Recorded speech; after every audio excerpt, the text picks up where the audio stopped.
अस्सलामुअलैकुम, मुझो नालो सिंधु आया, क्लास 9 जी शागिर्दाणी आया।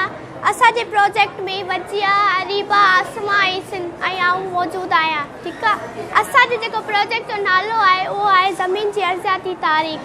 ही मुख़्तलिफ़ वक़्तनि ते मुख़्तलिफ़ साइंसदाननि मुख़्तलिफ़ थ्योरीज़ ॾिनियूं। उन्हनि में जेका मशहूरु थ्योरी हुई उहा हुई बिग बैंग थ्योरी।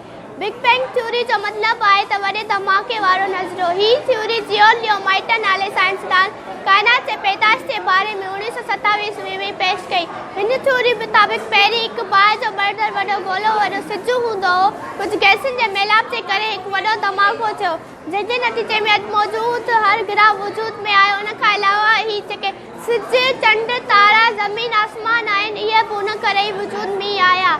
उनखां पोइ जेके आया उन्हनि ग्रहनि जो गर्मीपद तमामु तेज़ हूंदो, बाद में उहे थधा थिया आहिनि।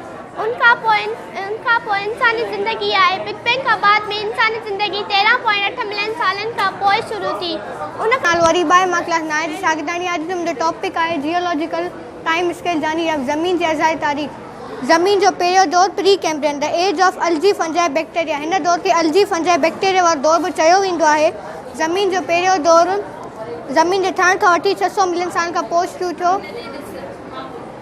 ज़मीन जो पहिरियों दौर ज़मीन जे ठहण खां वठी 600 मिलियन खां पोइ शुरू थियो। हिन दौर जेका ज़मीन हुई ख़ुश्की वारे मादे जी ठहियलु हुई।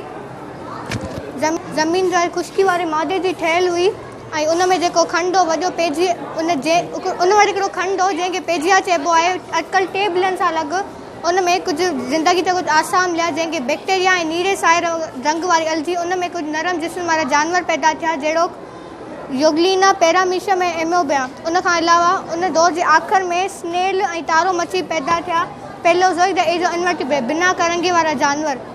ज़मीन जो ॿियों दौर अॼुकल्ह 550 मिलियन साल खां वठी 600 मिलियन खां पोइ शुरू थियो। हिन दौर में जेका ज़मीन हुई उहा अधु बर्फ़ सां ढकियलु हुई ऐं उन जो दौर जेका आबहवा हुई उहा थधी ऐं ख़ुश्क हुई। ऐं हिन दौर में बिना करंगे वारा जानवर आया जहिड़ो मच्छूं ऐं एम्फीबेंस यानी जेके ख़ुश्की ऐं पाणी जेके ॿिन्ही ते रहंदड़ हुजनि।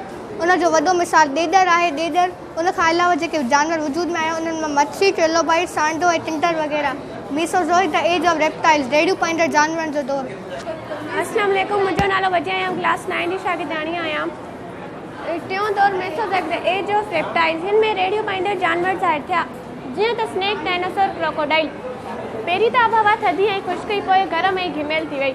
हीउ दौर 65 मिलियन सालनि खां वठी 250 मिलियन सालनि ताईं अॻु वारो दौर आहे।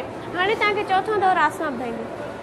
मुंहिंजो नालो आसमा आहे, मां क्लास 9 शागिर्द। हाणे तव्हांखे चौथे दौर जे बारे में ॿुधाईंदमि। ज़मीन जो चौथो दौर मौजूदा वक़्त खां वठी 65 मिलियन सालनि ताईं अॻु वारो दौर। हीउ दौर पहिरीं वॾो ई खंड पंहिंजे आयो हुयो। अञा ताईं हलंदो। उन दौर में ज़मीन जे चुरपुर ख़तमु थी वई, मुख़्तलिफ़ हंधनि ते बीहजी वई। उन दौर खे द एज ऑफ ममालिया उनखे ममालिया दौर चयो वेंदो थियो, यानी उहे जानवर हुन में मौजूदु आहे, उहे जानवर मौजूदु आहे जेके पाण बच्चा ॼणंदा ऐं खीर पीआरींदा हुजनि। उन्हनि जानवरनि खे उन्हनि में ॻऊं बची, उठ बचे, शींहुं बचियो।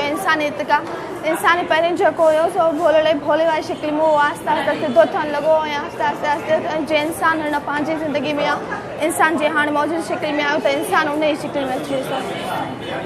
Thank U.